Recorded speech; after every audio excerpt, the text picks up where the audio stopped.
couple weeks ago because we felt like we needed to do something about what is currently going on within our administration.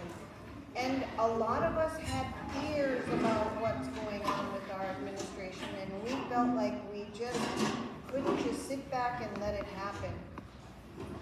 I first want to say that we respectfully acknowledge that this event is taking place on the traditional lands of the Dena'ina people who came before us and who share this land with us. We are grateful to the Central Lutheran Church for allowing us and giving us this space so that we can meet and share and express and hopefully come out of here with some really good action plans that we can engage in moving forward. We also are very grateful for Stand Up Alaska. This is Nita DeWitt's and Aaron Jackson. Their team is hosting the event and helped us secure this venue, this meeting location, and we're going to talk about perhaps joining and uniting with some of the causes that they are working on in the future. As I said, this was just a grassroots, a handful of us. I think there were 5 of us that met at Kaladi Brothers a couple of weeks ago, and from that meeting, we grew to more than double, maybe triple the number of people that came to the meeting.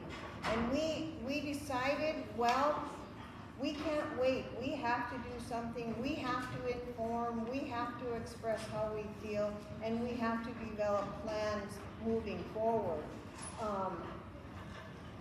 We talked about all of the fears that we have currently, how many of us are anxious. We are uncertain about where things are moving in our government. We're afraid for our future. We have dim views of the nation's economic conditions, especially about the high cost of living and the many, many cuts that are occurring within the federal government right now. We're concerned about the political or societal divisions in the country, especially on diversity, LGBTQ rights, immigration, tariffs, potential Social Security cuts, Medicaid cuts, federal employees losing their jobs, and just this morning, there was an email sent to 80,000 federal employees who work within the Department of Health and Human Services. They were, it was an unwritten email, or unsigned email, and they were offered $25,000 to leave their jobs or face being dismissed. I mean, that is crazy, and that's in addition to all the other federal employees that have already lost their jobs.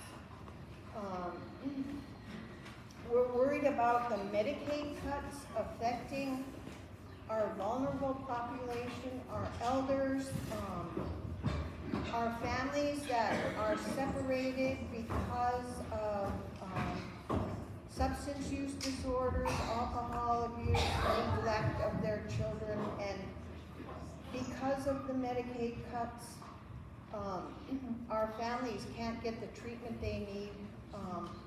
Health care, you know, who knows what's going to happen with that. It's just a very scary time right now. We have concerns about the USPS, United States Postal Service,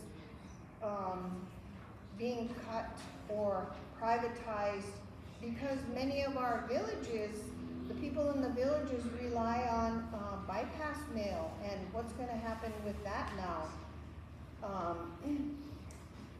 So, I mean, there's so many other things I can bring up, but we all know what they are. If we follow national news and current events, we're aware of what's going on. We hope that in the future we can affect how our political candidates are voted in or whether they're not voted in.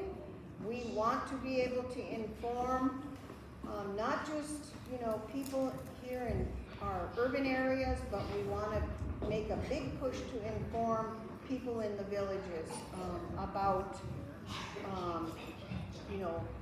sometimes false promises, sometimes unreal expectations that they may have because of what they've heard.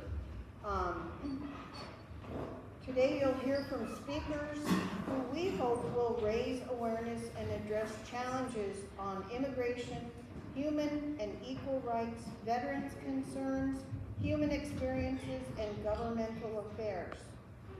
Our hope is that we will share insights and solutions for moving forward through action plans for improving our lives in the country we love.